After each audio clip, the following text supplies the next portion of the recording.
I feel like an insane person saying this, sharing this here, but I don't know where else to go. My mother laughed at me.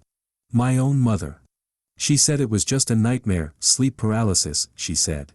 Perfectly normal. Perfectly common. But what happened to me wasn't normal or common. It's something that's never happened to me before in my life.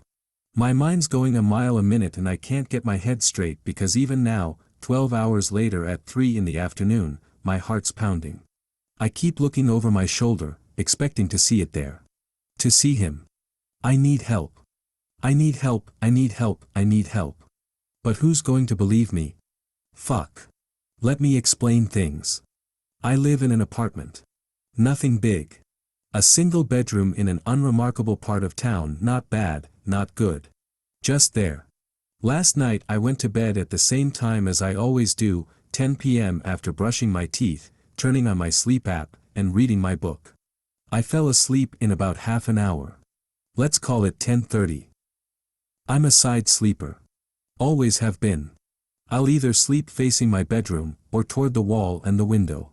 My cat, Opie, usually curls up next to me but leaves at some point during the night, either to get a drink, stretch his legs, or because I've moved and he's uncomfortable.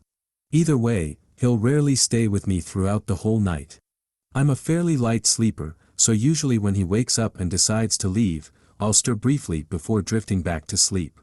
Last night was no different. At least, that's what I'd thought. I woke up facing the bedroom wall. It was dark out, maybe darker than it should have been given the curtain was open and my window is large enough to let in a decent amount of moonlight. But it was the pitch. I remember feeling a weight behind me, a small point of pressure pressing into the mattress. Opie, I thought. He was sitting on the other side of me, probably having woken up in the middle of the night and getting ready to go about his way. I closed my eyes. I didn't think anything of it.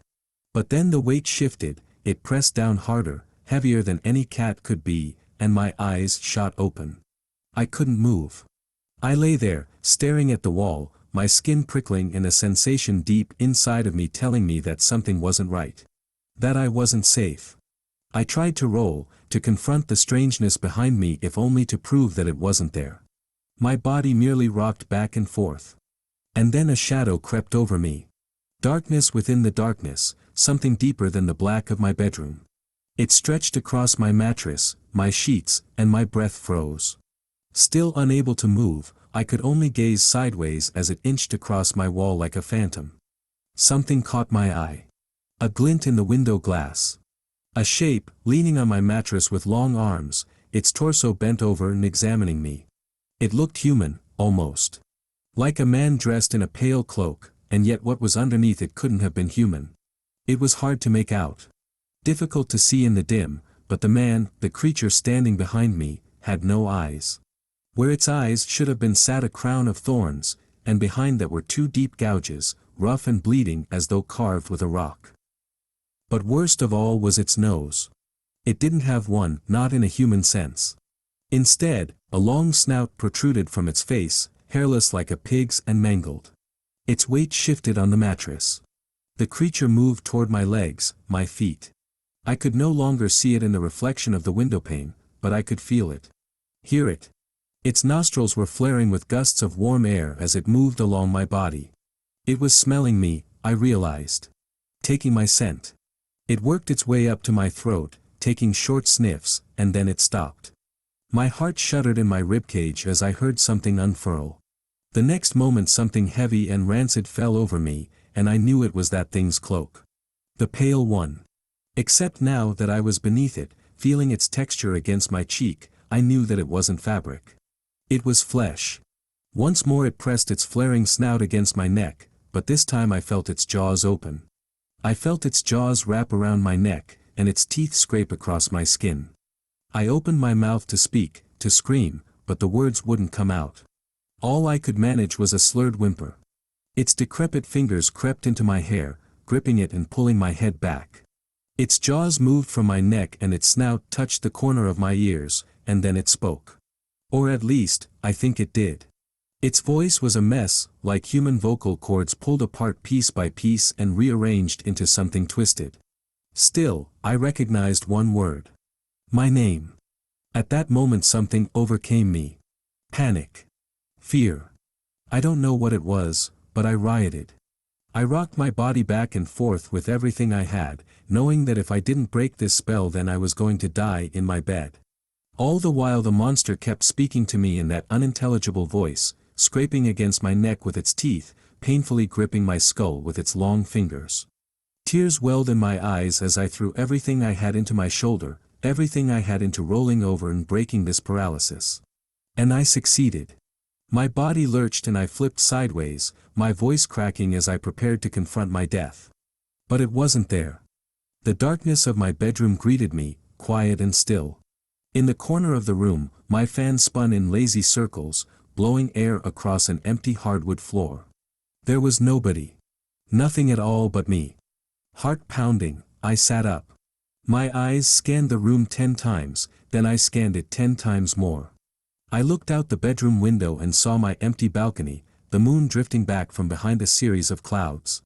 Calm down, I told myself. Calm down.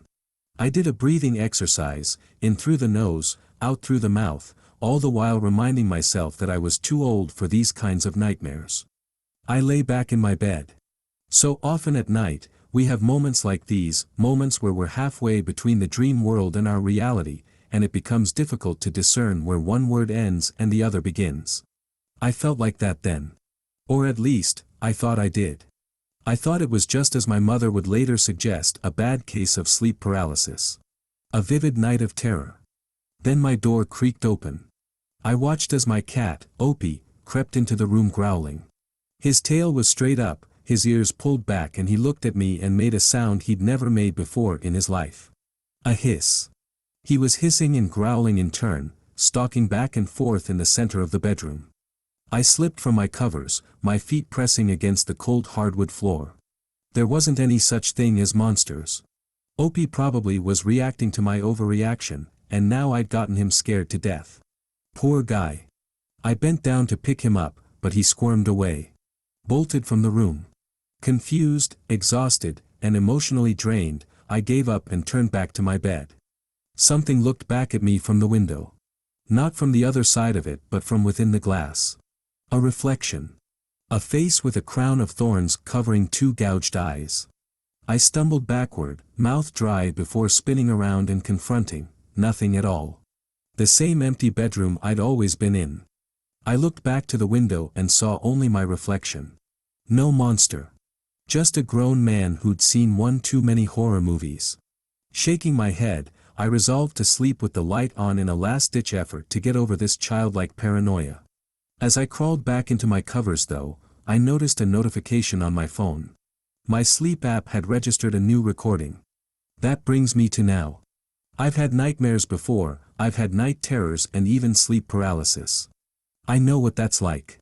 Last night, I thought I'd had just another case of that, but after I played that recording I couldn't close my eyes. I stayed up all night, curled up with my cat in the living room, eyes peeled with every light on in the suit. It's how I know my mom is wrong.